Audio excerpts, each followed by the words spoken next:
Bitter criticism, a regular episode with the regular noisy trucks. I just free the dogs. The dogs are happy and stinky now. It's a bad day. It's a good day, but it's a bad day. And as usual, we are complaining against government. Government sucks, yeah. Government sucks. So, Gabriel Boric is just like Alberto Fernandez. I will put this someplace around here like this. I guess that's fine. I guess it's nice, look. Yeah. I guess it's working over there. So here we are with Gabriel Boric. You know, Gabriel Boric is super how to say it, suspectful. Oh, come on, Boric.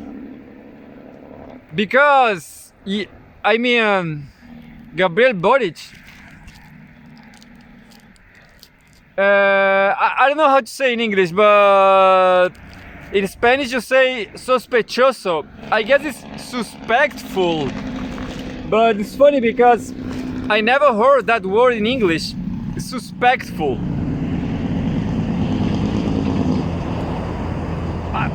Why he's so suspectful? It's hard to find an interview of him. I tried to find an interview of him before elections, before he took presidency, and I just got only one interview on YouTube. And normally everybody's on YouTube, you know. Nowadays, like myself, I'm on YouTube. I never say my name because I'm criticizing the president. I guess Gabriel Boric is just like Alberto Fernandez. This is a heavy critic because Alberto Fernandez was a failure. He failed. He even quit. Would never do that, you know, but Alberto Fernandez quit. So how bad is that? To quit. How bad is to quit the office for any sector, right? Either right wing or the left wing. How bad is to decline, to go away? That was just Alberto Fernandez did.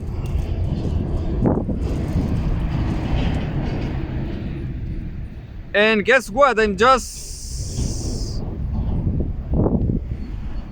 not sure. Yeah, this is May. I just found the news here, right here.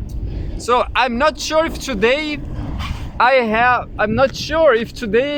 we have Pepe Escobar news. I guess not. I guess it's just regular news, and I'm gonna start it. May 3rd, home Russia and former Soviet Union. May 3rd, 2024.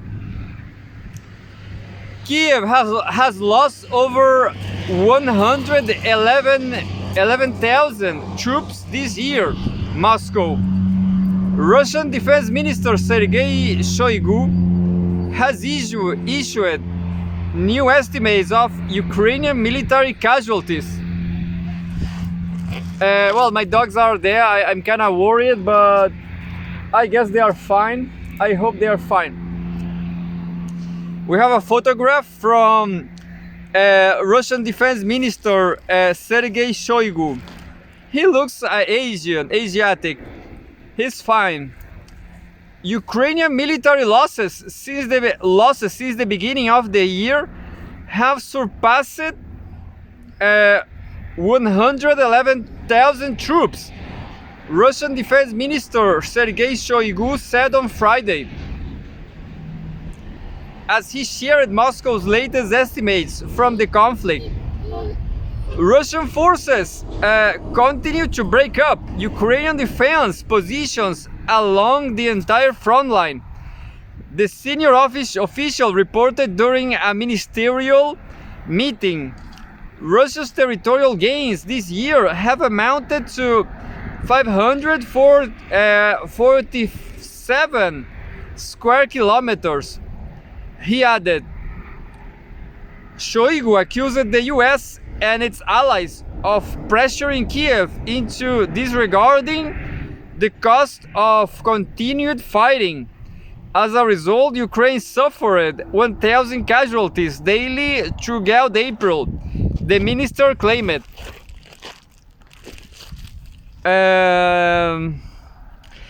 Kiev has ramped up its mobilization efforts due to high attrition, Shoigu added, claiming that Ukrainians unwilling to fight are being forced to the front line, and certain that the Russian defense chief accused the leadership in Kiev of sacrificing citizens for the sake of continued Western financial and military assistance.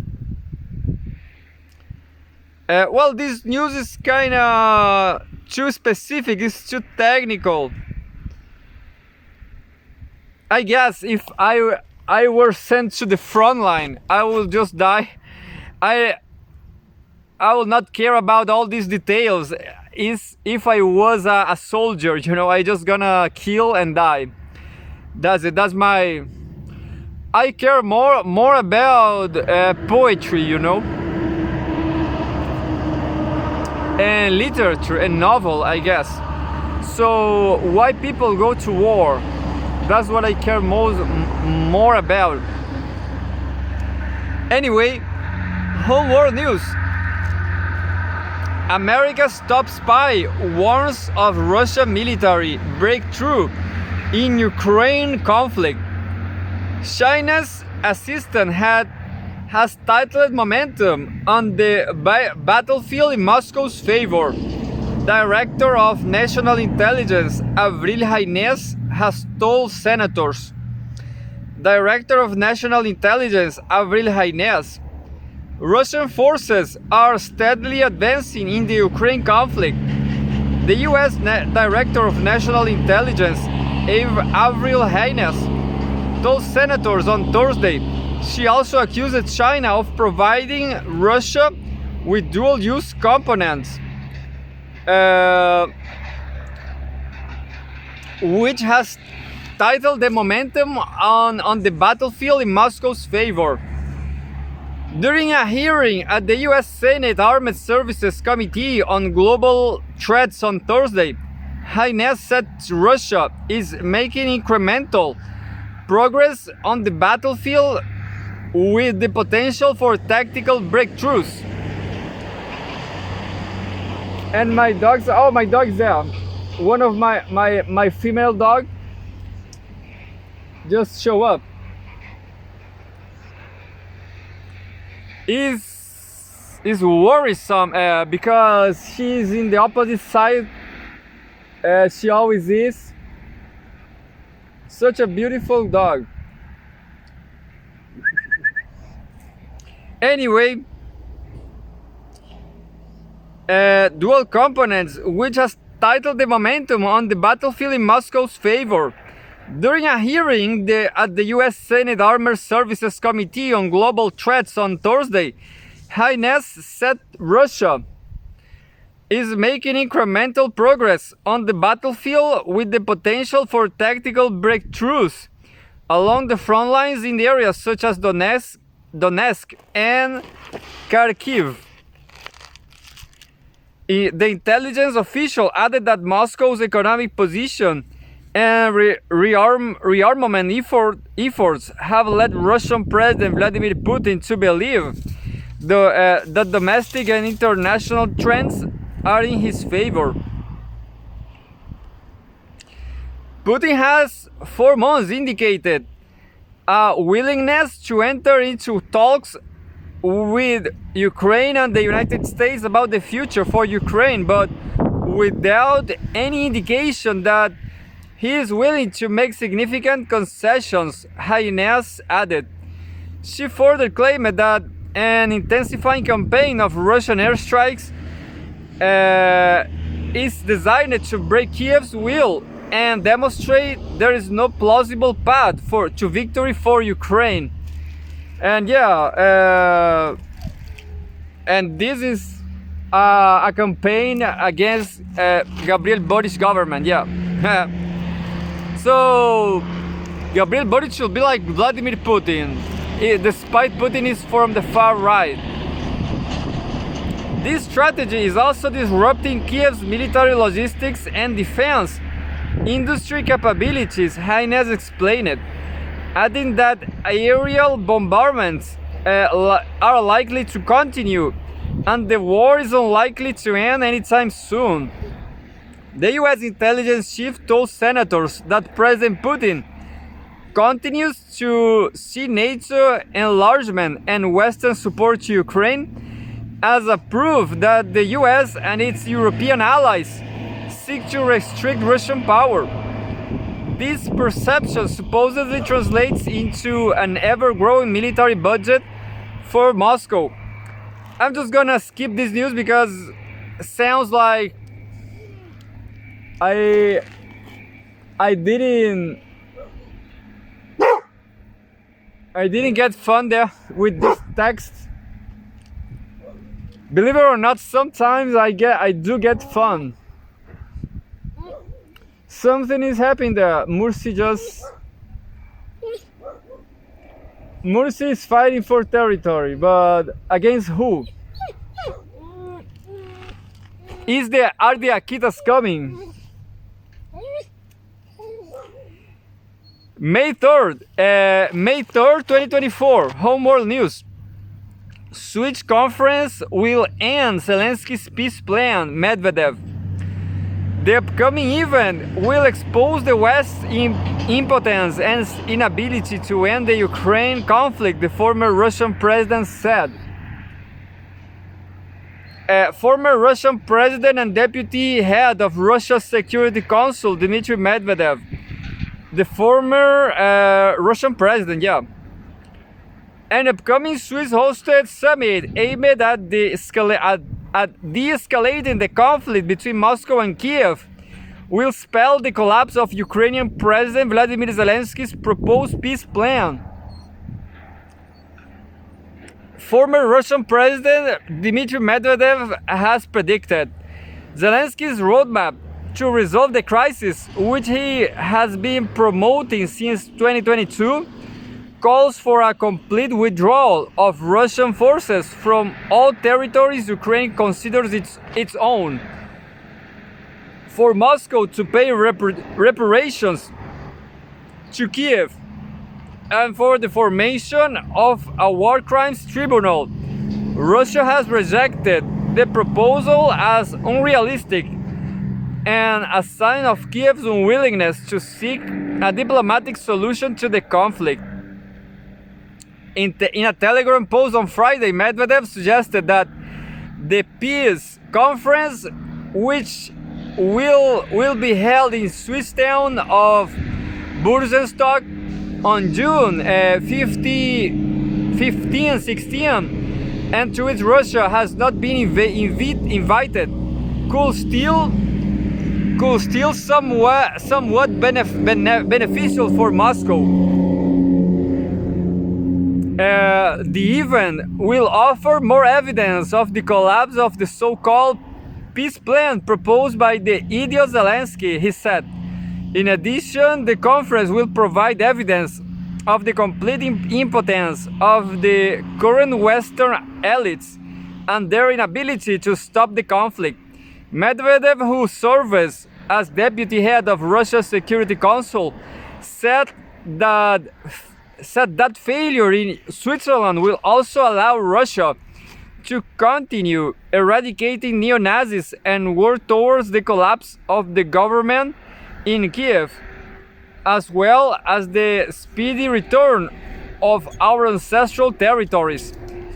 The Swiss Foreign Ministry said on Thursday that over 160 delegations from around the world, including members of the G7, G20, BRICS, and EU, have been invited to the Bundestag gathering.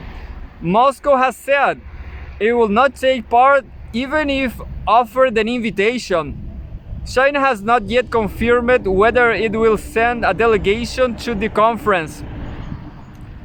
Zelensky's chief of staff, Andrei Yermak, said on Thursday that Beijing's participation is very important for Kiev. We are doing everything for China to be present there, he said.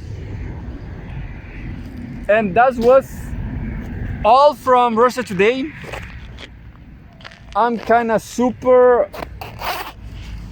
This weather in Chile is not so great because during night it's cold as hell. It's cold as Siberia. It's cold as Caucasus. This is cold, very cold. But right now, and well, this is normal, I guess. Well, we are in the half a day now, and it's been... And it's so hot now, so hot. So remember that Gabriel Boric is just like Alberto Fernandez. I'm not sure if he should quit the office, but he's doing nothing for Chile anyway. So let's keep reading. Just keep reading.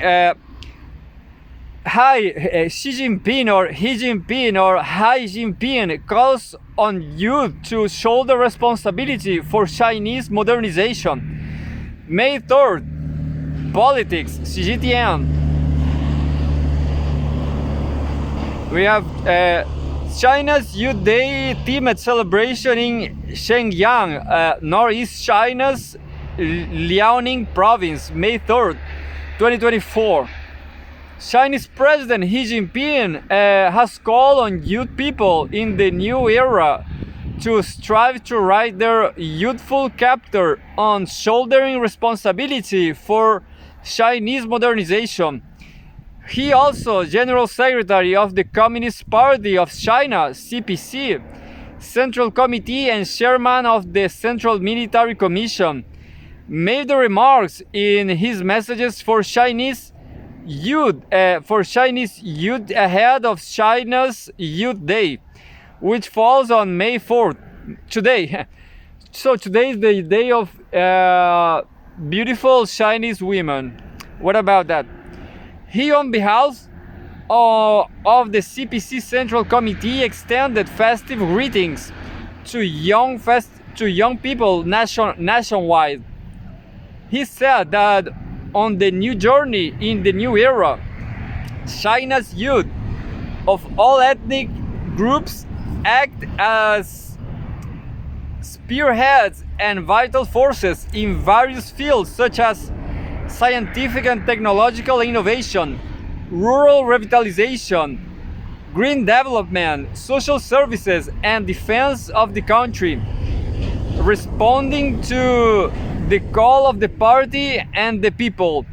The CPC Central Committee has full trust in and high expectation for the youth, said he. You know, I was listening to a podcast also about this subject. People say Chinese young people, the new generation, they are not hard workings, you know. They are not hard workers. They are just consumers. They take loans to consume. Anyway, to consume bullshit, yeah, like clothes and stuff.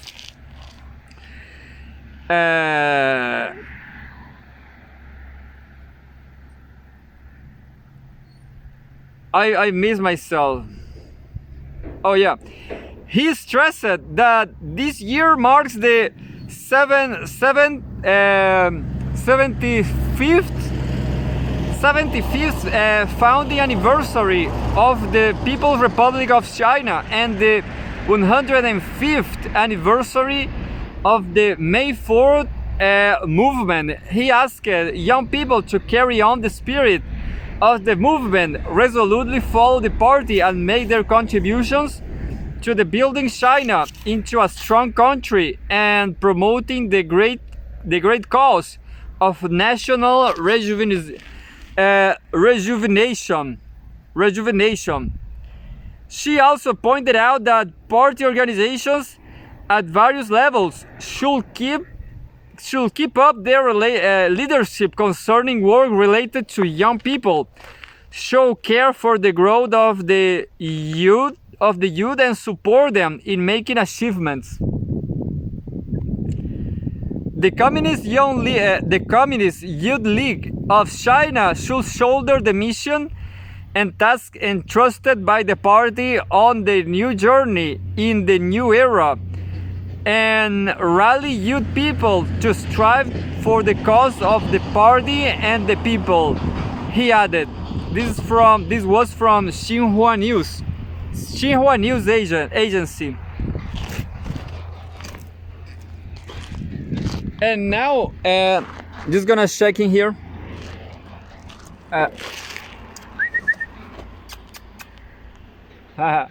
Mursi is just there, guarding the track, the safety line.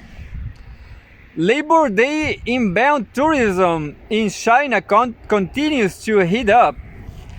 Economy, May 3rd, 2024, CGTN. We have a lot of tourists. This looks like a Polish couple, I guess. A lot of tourists in China. Visitors lining up at the Forbidden City, Beijing, China, May 2nd.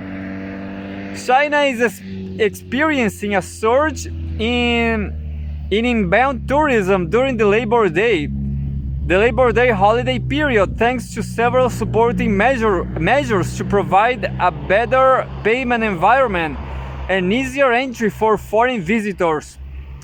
According to Trip.com, inbound travel orders during the week-long holiday period increased by 130% year-on-year. The foreign visitors are mostly from Malaysia, Thailand, the United Kingdom, Russia, and France. Mega cities including Shanghai, Beijing, Guangzhou, Tianjin, and Chongqing are the top 5 destinations for inbound tourists. Earlier this year, Beijing made efforts to create an easier payment environment for overseas visitors.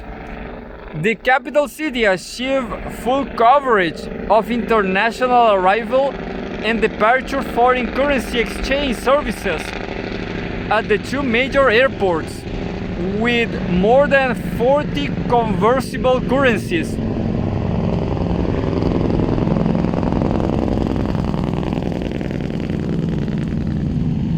To further boost inbound tourism, the Ministry of Culture and Tourism has announced the establishment of foreign currency exchange service points surrounding national level tourism site and is promoting English services.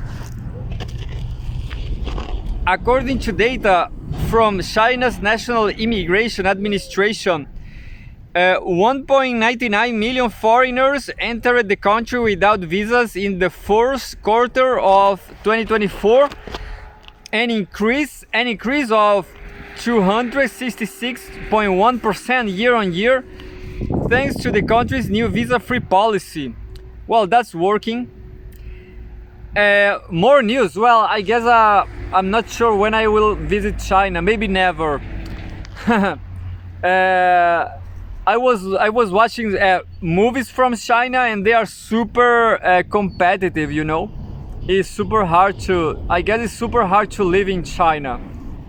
I was wrong about this fantasy of living in China and Hainan.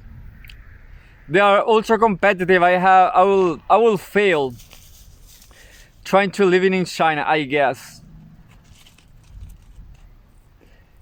And there my dogs are going. China developed deep water gas field reports record gas oil output technology. China developed deep water gas field reports record gas. China developed deep water gas. China developed deep water gas field reports record gas oil input. So China is doing well in Brazilian field. This Petrobras they were doing this, but then the coup d'état came, and this video will be censored. China's first independently developed and built ultra deep water gas field, Shanghai, not Shanghai.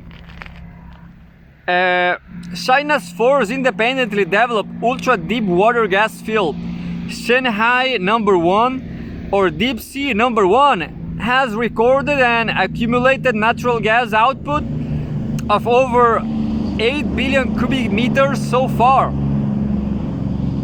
with its oil output exceeding 800,000 cubic meters. The deepest in China, the Shanghai Yihao ultra deep water gas field began operation on June 25, 2021. According to the China National Offshore Oil Corporation, its operator, the construction of phase 2 of the project Deepwater number 1, which aims to upgrade the gas field, is underway. Upon completion, it will control 23 deep water gas wells and 2 sets of underwater production systems. Deep Sea number 1, located 150 kilometers from the city of Sanya in South China's island province of Hainan, can operate at a depth over 1,500 meters in the ocean. This was from Xinhua News Agency. So, Deep Sea number 1, located 150 kilometers from the city of, is pretty far, isn't it? So there's no oil in China, just in the South China Sea and beyond, I guess. So we have an interesting news. This is just more news from CGTN. This news is better, I guess. Look, China-EU ties, harshening complementary for shared future. Opinion, May 3rd, Songqing, the Hungarian parliament building in Budapest, Hungary. Why? Oh, because it's the EU, not US. China-EU ties. Anyway. Editor's note, Song He, a special commentator on current affairs for CGTN, is the CEO of Shinvolve Consulting and a former policy advisor at the European Parliament. The article reflects the author's opinion and not necessarily the views of CGTN. Maybe I just read this yesterday, I don't remember. In an area where geopolitical tensions often dominate headlines, the relationship between China and the EU serves as a testament to the benefits of economic interdependence and cooperation. As two of the world's most important economies, China and the EU have cultivated a relationship that significantly influences global trade and economic stability. This relationship is underpinned by a robust trade partnership where both sides are major trading partners, mutually benefiting from the exchange of goods and services. Despite global disruptions, China has estimated the EU's largest trading partner, with trade volumes reaching over 783 billion in 2023. This represents an average of nearly $1.5 million trade exchanges per minute. China-EU economic interdependence serves as a clear indicator that the two sides have been and could continue to achieve more through cooperation and healthy cooperation than through antagonistic and rivalrous confrontation. Oh, there's an aircraft over there, look. That aircraft is burning chemtrails, I guess. Is burning chemtrails. The recent visit by the leaders of both sides, with Chinese President Xi Jinping scheduled to visit 3 European countries in early May, further demonstrate the cooperative aspect of the bilateral relationship. Complementarity is still the key. Global supply chains not only highlight the complementary nature of the China-EU relationship, but also underscore the strategic interdependence that supports global economic stability. China's role as a manufacturing powerhouse is well complemented by the EU's expertise in areas such as aerospace, industrial software, laser technology, and semiconductors. This partnership facilitates a symbiotic relationship crucial for the seamless operation of global markets. For example, China's significant production of rare earth elements is indispensable for the EU's manufacturing of high-tech products like smartphones, electric vehicles, and advanced computing systems.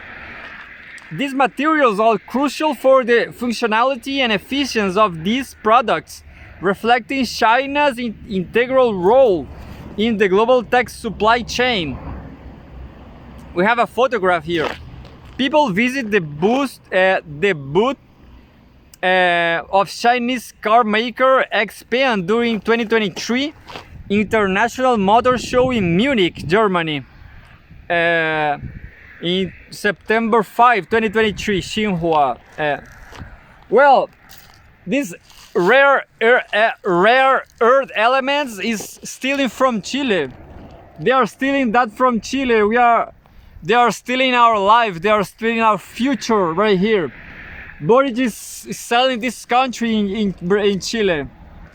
But I don't know if I manage to go to move myself to Europe. I guess I will forget about Chile. If Europe's still doing well. So I hope the best for Europe, I guess. But definitely China's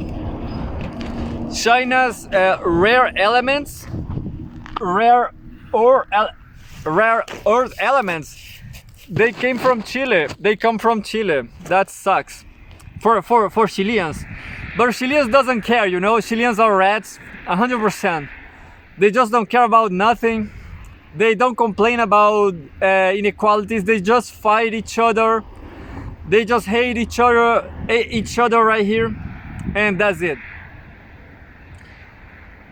Conversely, the EU contributes high-end technology and equipment that are pivotal for China's industrial modernization and infrastructure projects. This includes advanced machinery for manufacturing, renewable energy technologies, and high-speed rail components, which help propel China's sectors toward greater innovation and efficiency. This interconnectedness not only boosts economic efficiency, but also fosters a spirit of collaboration over competition. The exchange of high value goods and technology promotes a balanced economic relationship where both sides benefit from each other's strengths. This synergy is particularly vital in times of global economic uncertainty, where collaborative resilience can stabilize and strengthen supply networks.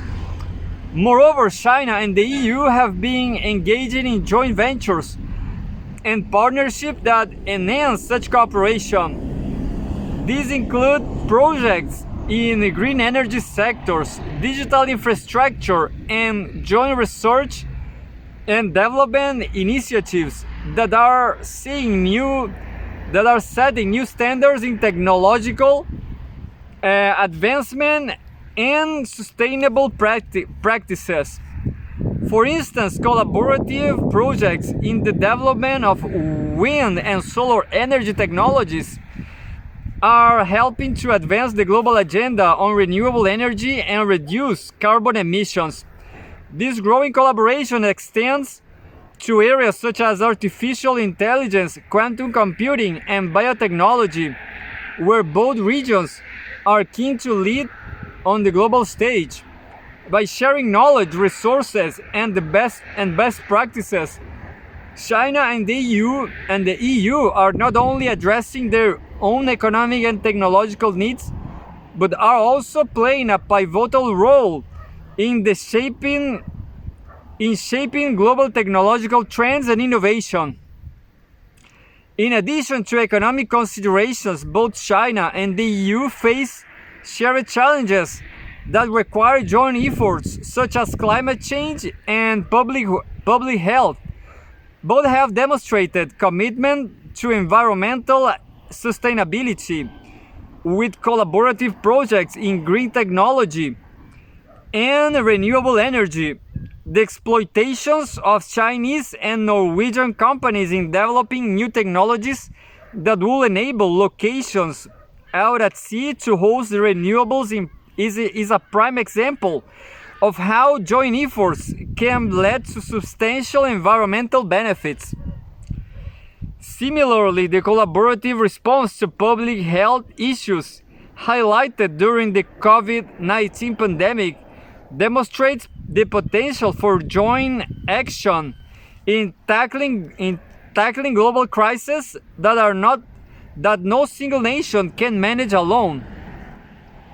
China and the EU worked together on various fronts, including the sharing of medical resources and research data, which was crucial in the fight against the pandemic. Cultural and educational exchanges between the two also play a crucial role in deepening mutual understanding and reinforcing a complementary relationship. These exchanges, which encompass academic collaborations and cultural programs, enrich both societies and lay the foundation for trust and respect. For instance, the China-Europe International Business School in Pudong, Shanghai, has become a hub for nurturing business leaders in a deep understanding of both Chinese and European markets.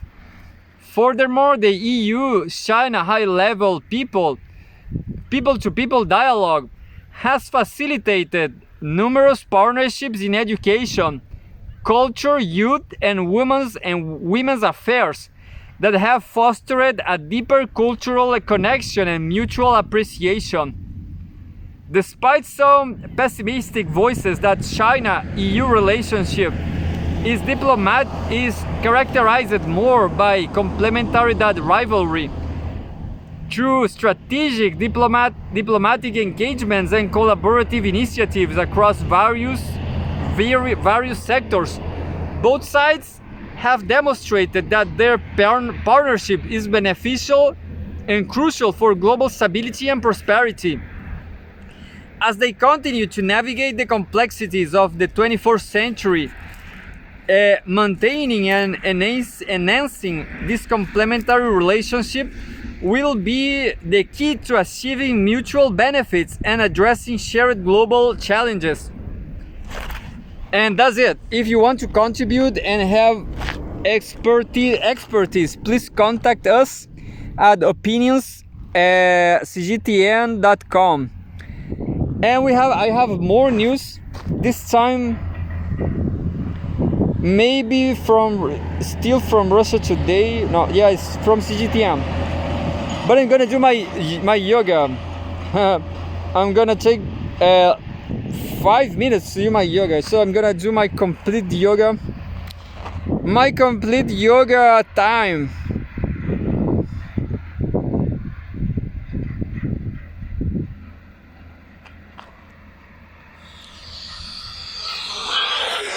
Also paying a tribute to Brazil. Brazilian music.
And then it's Tommy time. It's your time, Tommy. Go to do your yoga, but don't kill me, Lou. Okay.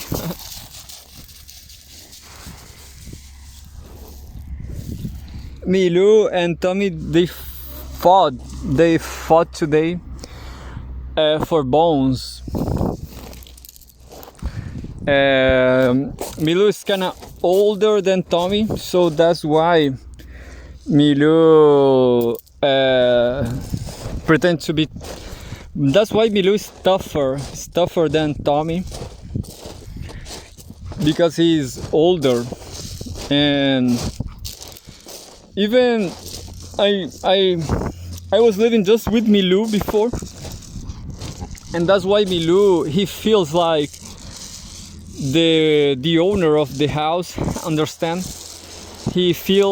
Milou feels like he's the first, the alpha male. Understand? But look at Milou and look at Tommy. Tommy is huge. If Tommy will really be a harmful and a bad dog, a violent, aggressive dog, Tommy will kill Milou just like that. Well, I guess they are good news, and I guess things are not going so well for Russia despite the good. Looks like Europe is trying to manage to influence China against Russia, and I guess it's paying off.